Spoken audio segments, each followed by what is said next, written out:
Here with Satyen Raja. Very excited. We had some very fun technical difficulties today. And thank you for your patience. Anyone who's been waiting for the show, welcome to the show, Satyen. Thanks, Robert.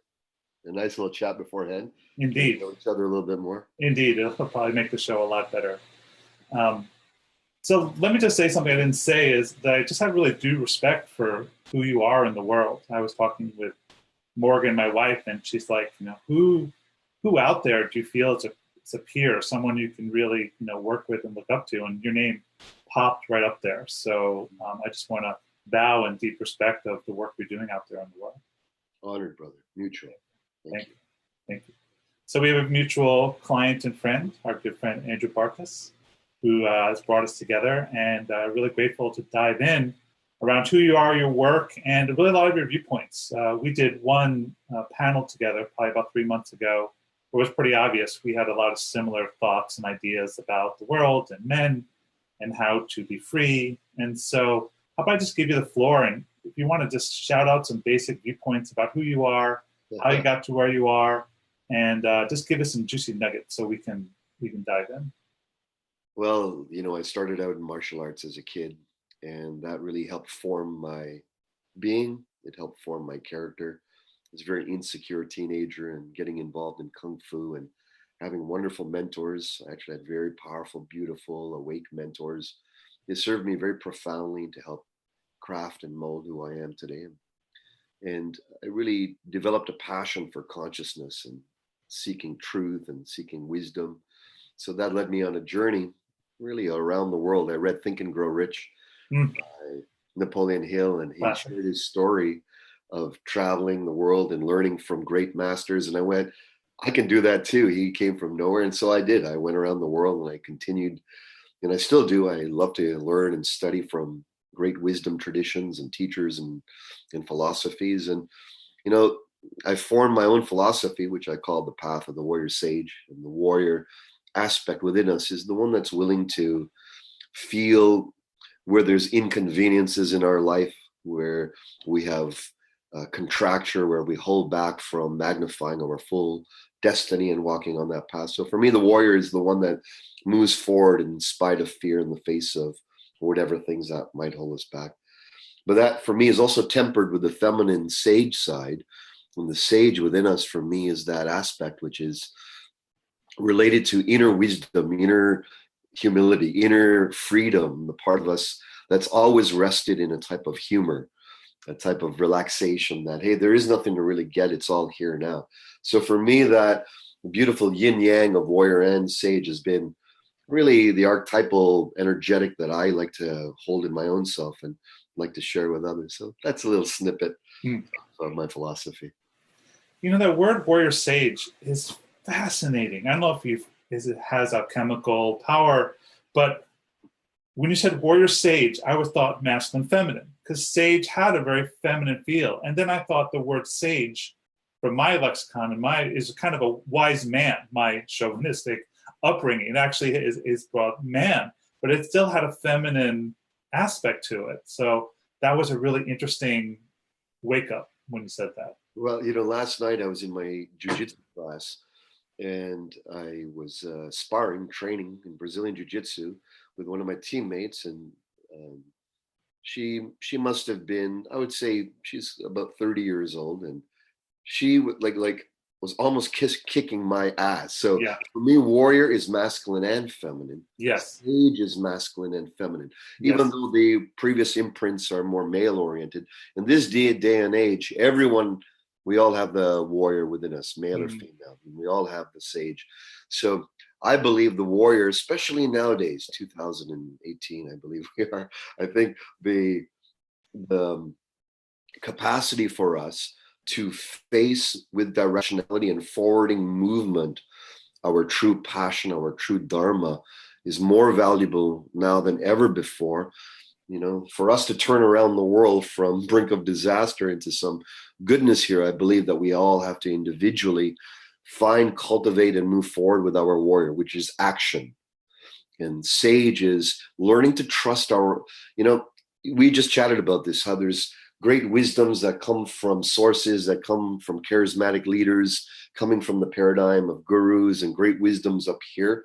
But for me, the sage is really the wisdom from within, our own true, innate, unleashed wisdom. And to me, that is the eternal, powerful guru that needs to awaken in this day and age, rather than the deification or projection of specialness onto clear others or dynamic or charismatic others. So for me, the sage is waking up that silent power of knowingness, trusting it, following it, loving it, nurturing it, and living it, and expanding the sage into the world. Those two, I feel, coming together, it helps me stay balanced. I know it's a good force for activation today. That's beautiful. Yeah, I was just talking to Morgan about this, who, she's on her journey. I'm on my journey. I've had many great teachers. And now in my, 48th year, after spending, a good more than half or even more than half of my life in the role of student, to be in the role of teacher, but also and to be the student of my own teacher, of my own crazy wisdom, but not to forego great influences and ideas from people, from plants, from spirit, from books, from animals. Like there's so many sources of inspiration, but at the same time to find that inner trust that I know and I can ask the right question and I can have confidence to move forward. There's, for those of us in this circle and listening and dialing in here, I am sure we're here because there's some nature of us that is a seeker, that is seeking greater wisdom, greater knowingness, greater insight, greater relationship, beauty, wonder, freedom, magnificence. Yet I also challenge and invite that everyone listening here actually already has a profound depth of understanding, knowledge, wisdom, know-how, capacity, ability. And so I want to emphasize that I feel, rather than seeking more, what if we start diving into the knowing that we already have and start living more and more from the knowingness we've already accumulated from our life experience? I believe the knowingness that we already know, it's good to aim to want to learn more and, of course, expand more, but not at the expense of the inner master already there. And from that inner master, I believe we can come to mature our ever available student. So it's teacher and student. I believe we're both simultaneously for the rest of our life, and should be. If we remain too much on the student side, we'll forget the offering side that we have from our wisdom. If we go only and remain into the wisdom, the all-knowing, the Book of Changes, the I Ching from China, it says a superior being, a man, a woman, who's left in their own castle is only reflecting back their own insight, and they will not be able to see their own shadow, their own weaknesses, their own blind spots. And so it's very dangerous, especially as we gain more wisdom, to stay only within our own knowingness, our ivory tower. So it's teacher and student, just like I believe we both share that passion to be both simultaneously, When you work with people and you're offering the dichotomy, what I hear is, one, you have enough, and B, to live in the play or the practice of interacting, and so you're not stuck in your own castle.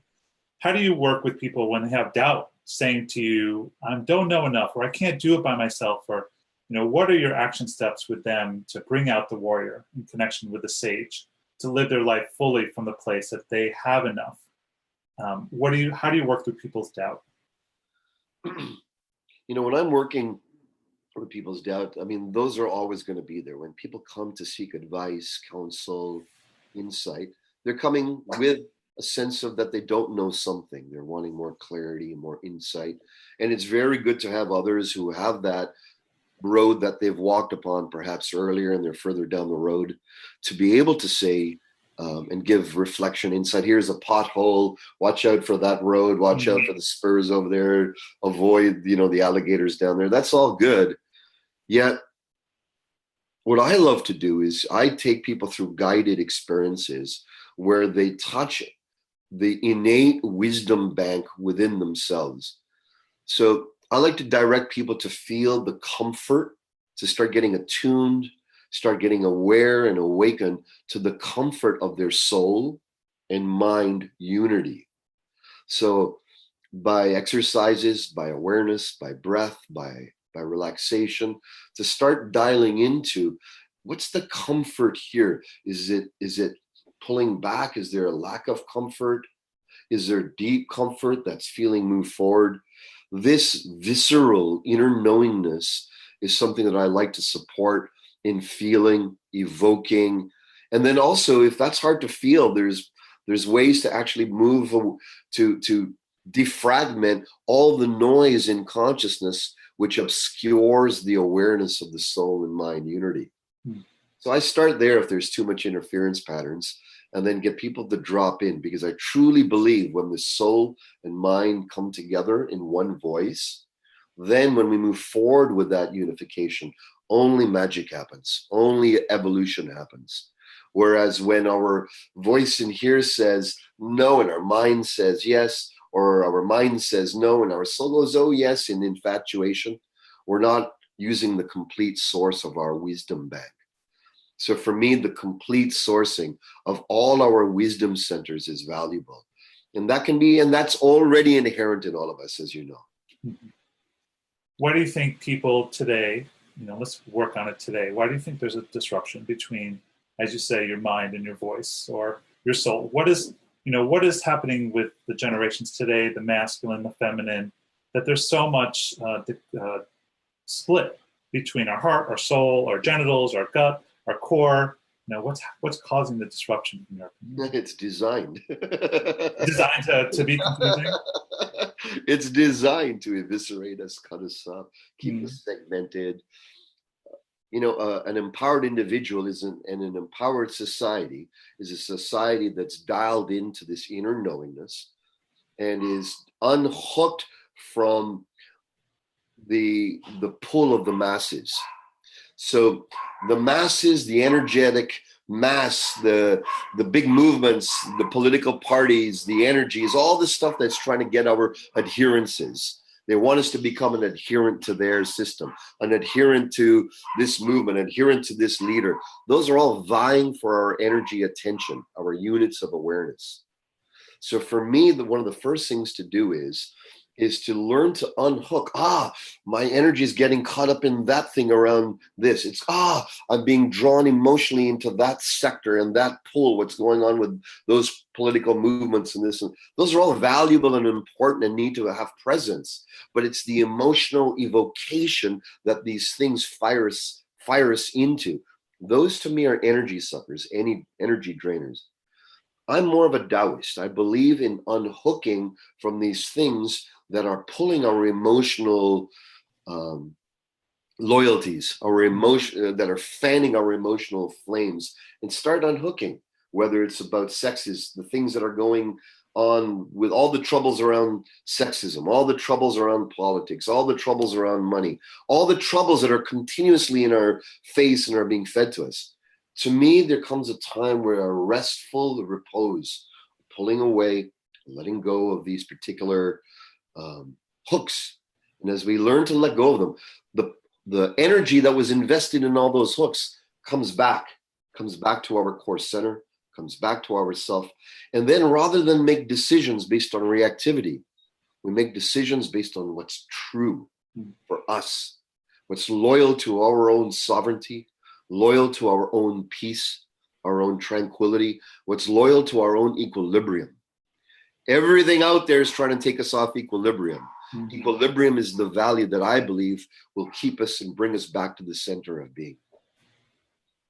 So let's talk more about that, the concept of equilibrium. Would that be the same as balance, presence? How would you define in other terms so people can really land in the goal to achieve that equilibrium?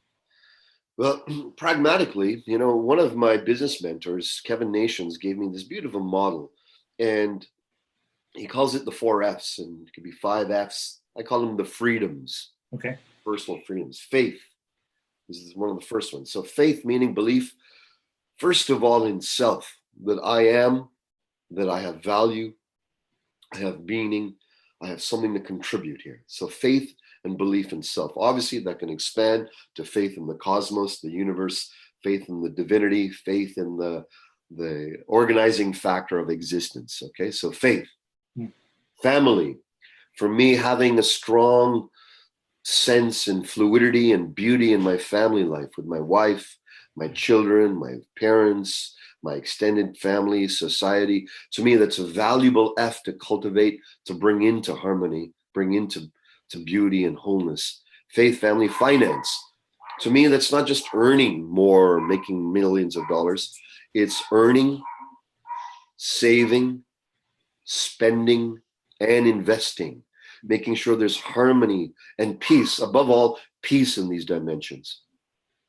And then the faith, family, finance, fitness, health, vitality, this vessel that we live through, that we're communing with reality and communing with others to bring life force and energy into that.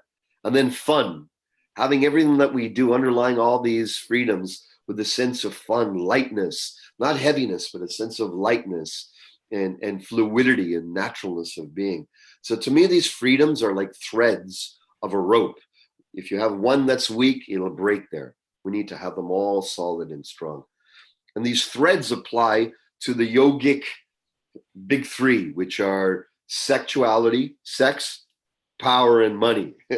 Sex, power, and money. When we can have these in equilibrium, meaning that we're paying conscious attention, loving attention to growing and harmonizing and becoming in balance with them, rather than having one be super strong, like money, going for money, or going for just health and forgetting your love life, or just going for success. And like I did, I went for success for many years. I grew a multi-million-dollar organization, training thousands of people around the world, and I was forgetting my own children and my own wife at home.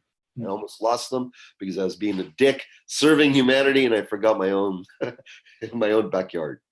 So to me, equilibrium means coming back to what is true for the self, and making myself loyal and reinscripting my loyalty to my center, and holding that and not letting anything take me off that. That to me is ultimate equilibrium.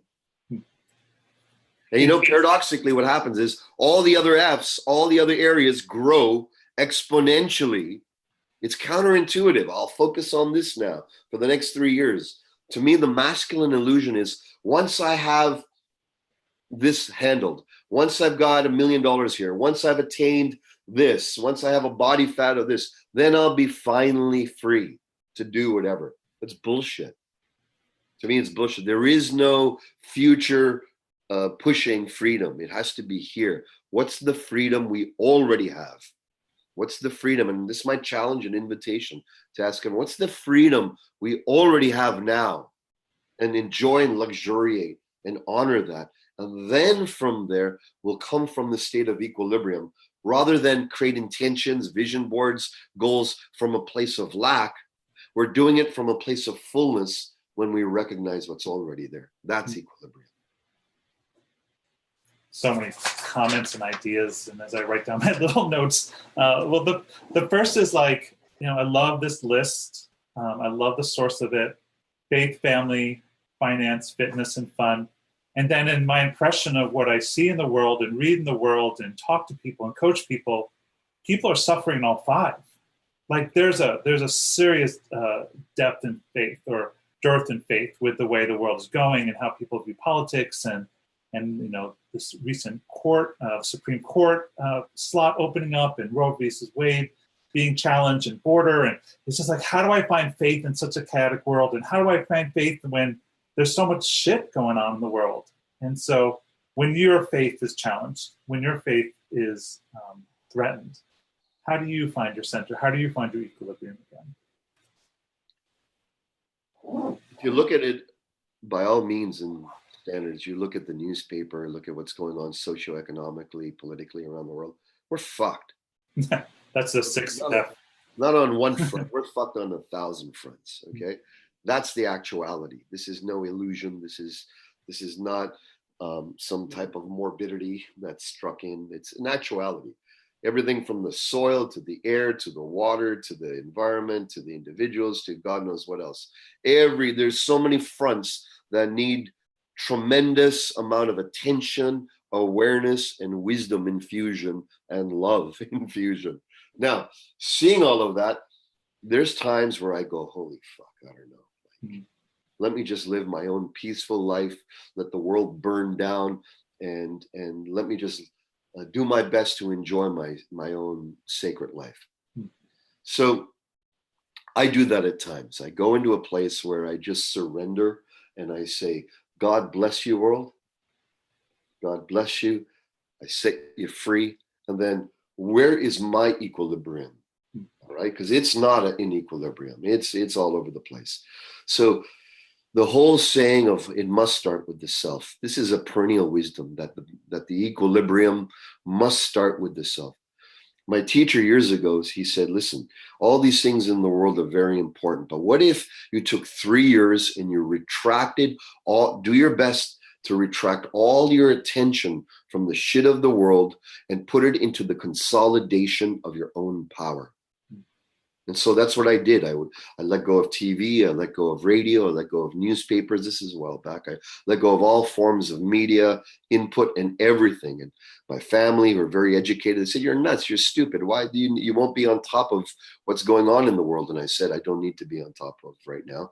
I'm on a sacred fast of world issues.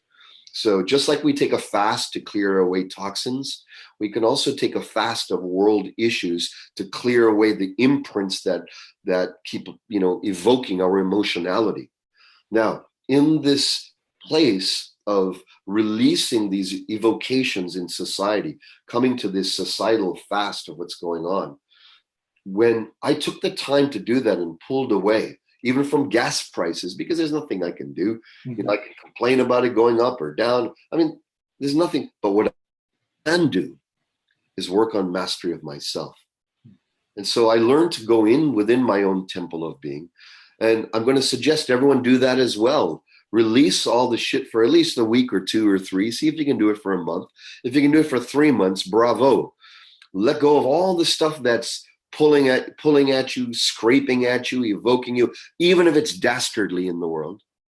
And take these few months and then come to a type of equilibrium within. If that means taking on physical, mental, emotional, spiritual disciplines of cleaning out yourself, just being silent, going for walks, going for swimming, being in nature, letting this nature purify our consciousness. Then what happens is a silent power starts to grow within. And then when you come out of this isolation, then your words will have power. Because you can have raised banners, you can make posters, and you can march in front of Congress and march in front of the White House and all of that. But those idiots, they just love when regular humanity, they're like, look at our sheep. We love getting let's purchase more spray paint shares because the sheep are spraying and making placards against us. Yay, we love people get off in power situations who don't have good hearts or are very self-egocentric. They get off on these movements. They love to see people get fanned up. It's the opposite. It doesn't create effect or change, in my opinion. It only encourages them. Yet, when we go into a type of internal recluse, an internal silent power, then our words are penetrative. We say less and it penetrates deeper. We do less things, but more movement and change happens in the exterior world. That comes from the sourcing of true silent power. That can only come from unhooking ourselves from the fanfare of what previously evoked us. It's much easier said than done, I agree, but it's worth doing to find that power of how truly powerful we are. Gandhi did it once a week in the midst of huge social upheaval. He took himself away 1 day a week and went into pure silence to tap into, to feel, to listen to this silent power that's there. And only then he came out and his words were deep, penetrating, and changed a nation. We have that all within us, each and every one, I believe. That's beautiful. So let's talk a little bit more about maybe going from the high level of of this into more individual, what's happening between men and women. I know in the previous conversation we had many comparable viewpoints about that. So maybe to start off with, what do you see is happening to men in today's society? Let's just start there. And well, let's go off with the Me Too movement. Okay. Bravo. Yeah. First of all, bravo. The shit's got to come out. People got to speak. Women and men are speaking about the stuff that's gone down, that shouldn't have gone down, that's out of integrity, and that's harmful to humans and other beings. The fact that it's coming out, the fact that there's anger there, the fact that there's vitriol and lashback and hypersensitivity. And us men, I believe, instead of going, oh, damn, now it's swung the other way and now we're getting shit on, I think we need to sit and listen and keep listening, not as donkeys sitting there to take abuse, but being here as sentinels of reception and go, okay, this is 1, 2, 3, 4, 5, 10,000 years of feminine oppression. Come on, let the feminine have their voice for 10, 20 years. Let them be angry for once. And let us be there and be this silent receptor to receive it all, knowing even if we're not personally involved in it, we can receive it on behalf of the feminine. I think that's a power we can cultivate, because when we're open in the front surface of our body as men and we receive this generational societal pain that's there, and we let it in rather than get defensive and think and then get on camps of men and women. Oh my God, we are men and women inside already. Each cell, we have masculine, feminine. We are men and women, all of us. So the whole idea of creating more camps, digging in, being reactive to this, and now we got to be men even more, or all of that. All of these labels, all of these identities, I think it's a time now to look, to assess, and rather than get dug in with our heels, to soften our heels.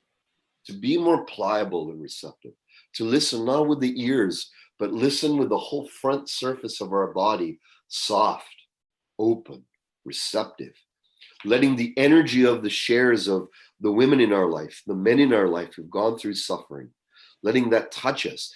Also letting ourselves be touched by the joys, the beauty of life, letting that in more. So I think it's a very powerful time for men to learn to cultivate the softening of the front surface of their body, to be a sentinel of reception.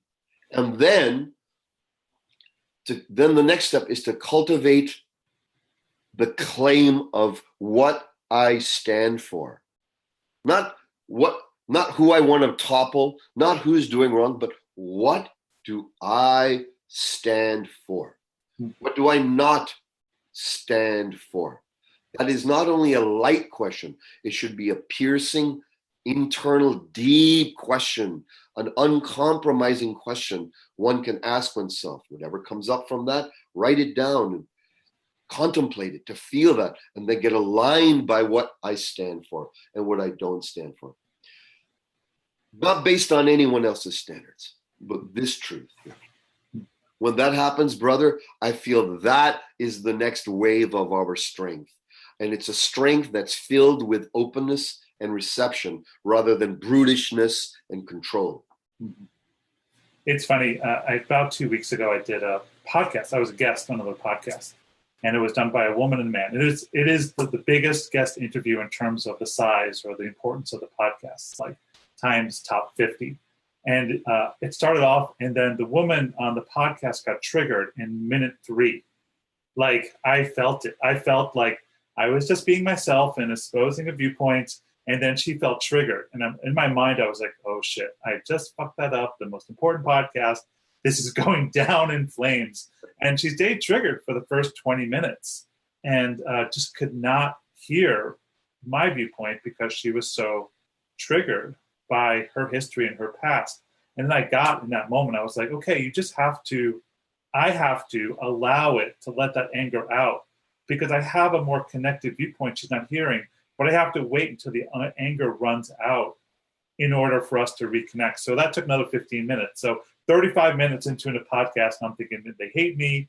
It's never going to get published, blah, blah, blah. My ego. And I was like, just be of service. And then around minute 35, it switched. And we did another hour of taping. And by the end, we had found union. myself and this woman who's a stranger, right?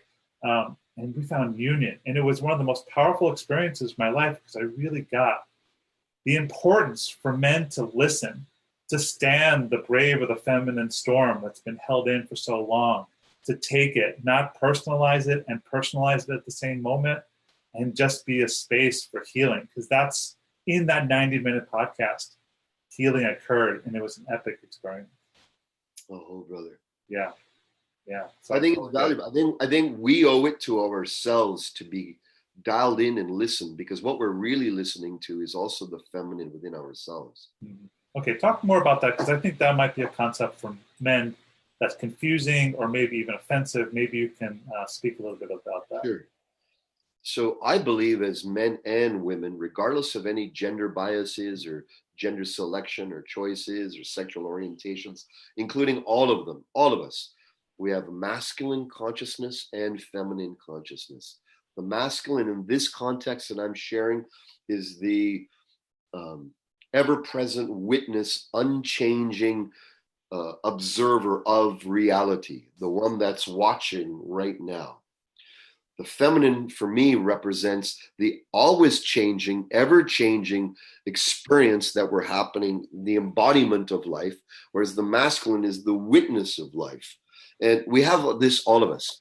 Now, some of us have more of a masculine energetic, more so. Me, I'm about 70% masculine, 30% feminine. I have attracted the reciprocal in my partner, Suzanne, who's 70% feminine in her core, 30% masculine. These are artistic flavors. It's not a science. It's just a feeling that I'm expressing here. So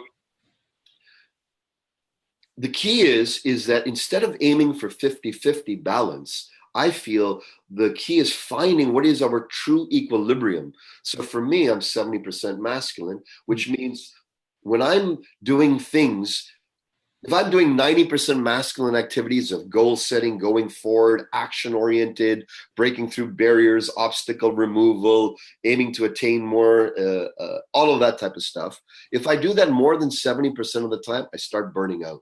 I go way out of balance. I get stiff. I get tense. I get irritable. I lose my harmony. And if you see the corporate world, the financial world, the business world is extremely into this gain, profit, expansion of territory mode. Now, that has a balancing force. It destroys us eventually because you cannot fulfill that energy. Now, if I go the other end and I'm only doing feminine activities of spaciousness, communion, loving nature, going out with creating celebration and communion with tribe, and if I do only that more of the time, I'll lose it'll be beautiful and fun, but I'll lose my edge, my sense of higher purpose, meaning that I need to be more moving things forward and driven. So my balance is not 50-50. My balance is 70-30. So the reciprocal to that, my beautiful wife, Suzanne, of 31 years now, her balance is 70% feminine activities, not 50-50. If she's doing 50-50 masculine, feminine activities, she gets burned out because she's using her masculine too much. If she just only does feminine stuff, she becomes very fluid and beautiful and in flow state, but her goals never get achieved. Mm-hmm.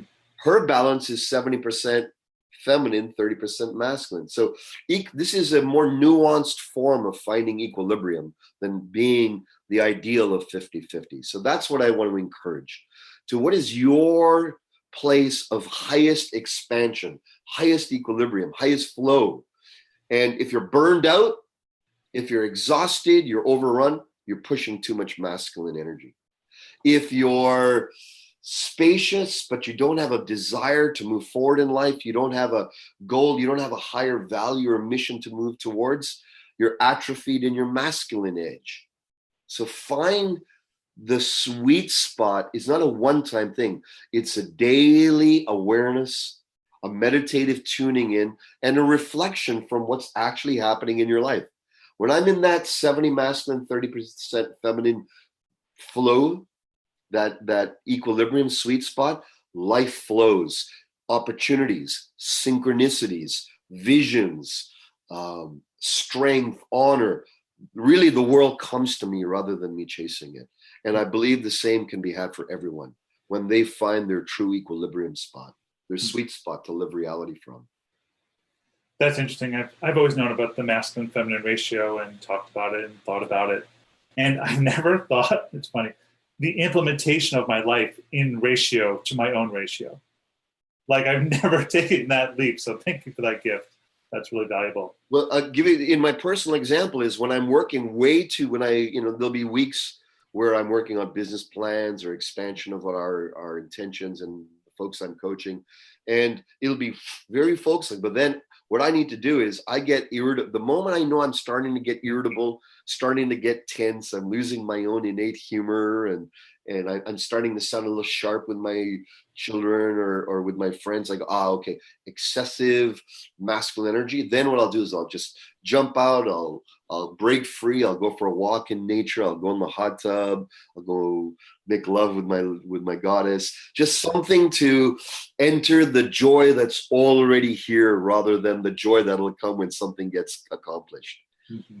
So that's how I pragmatically articulate that, and when I'm feeling, okay, I've done that, let me go on holiday or vacation, or go, this weekend is a public holiday in Canada as well, so I'm going to cut loose for the next couple of days because I've been very focused for the last few. So I'm going to cut loose, get spacious, go into the feminine, get a massage, dance. Tonight I'm going to a free dance type thing, which is in Vancouver, that this Just Dance experience, and I just cut loose.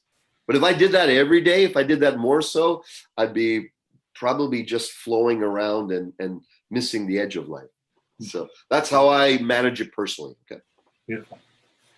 So we're running low on time. I wanted to ask you one more kind of pragmatic question to really kind of tie this all together. So someone knows they're out of equilibrium. Someone knows there's discrepancy in their connection with their voice and their mind, and having trouble with faith, family, finance, fitness, and fun. And so, but don't know where to start. And you talked about going internally, but is there do you have a certain practice? Do you meditation, or what is one step a layman could do to go forth to finding their own equilibrium? Simple step is write this down: faith, family, finance, fitness, and fun. Just write those categories down like in a circle: faith, family, finance, fitness, and fun. Take a look at what you've been putting good attention to that you feel whole and happy with. Find the area that you feel could use some nourishment, a kick in the ass, a bit of love stroking, a bit of hugging, whatever it needs, maybe a pinch, okay? Maybe a little slap. So whatever that realm is, don't try to work on it all at the same. Just find the one that's the most weakest. If it's family and some calls need to be made, you need to get out on a date with your partner, you need to talk to your parents, you need to get out and have some family time, some date nights. Put that in now. Start that now. Just that movement towards equilibrium starts shifting the whole thing, and everything else will start coming into place. A movement in one will move the other. If it's fitness and you go, okay, I feel like a little lumpy, I feel a little flat in myself, go check out, go to a nutritionist, go seek some friends who have some know-how and some knowledge and vitality, and up that a little. But don't go gargantuan in it. Just gently. The idea is not to be a jumper. The idea is to grow this as a spiral with wisdom, gently moving upward in silent power rather than rocking it out and crushing it. Drop the crushing it shit. All those guys who are blaring crushing it, if you look at behind the scenes, they're going to be crushed. They're using excessive willpower. Their life force is going to be drained. They're going to shoot themselves in their own foot. It's better to go naturally in a spiral with humility, equanimity, and holding beauty within our being, and being gentle with the self, yet also claiming where you want to go. To me, that's the heart of it all. I'm not bullshitting. I am going to write those down and put those on my wall. I mean it. So I thank you for that gift. So tell people how they can find you, what programs, I know you have a new art book that you showed coming out. What are just some ways that people can find and connect with you? Well, we've got some very interesting things happening at Warrior Sage Central that are coming out soon. Soon we'll be releasing a series of trainings on activating our abundance, abundance activation, relationship activation, leadership activation. Just go to warriorsage.com and get on our email list, and you'll be invited to our live events. And there's also talks and free audios and trainings that I offer there as well. So that's all on warriorsage.com. Yep. He also offers an assessment that I just took. I'm looking forward to my results and free consultations. So definitely check out warriorsage.com. Well, thank you so much for being on Tough Love, and thank you for your patience for this Facebook Live. And I look forward to more adventures with you, sir. You too, brother. Thank you so much. Bye-bye, everyone. Much love. Thank you so much for listening. Take care, everyone. Thanks, brother. We'll chat soon, okay? Yeah, indeed. Take care.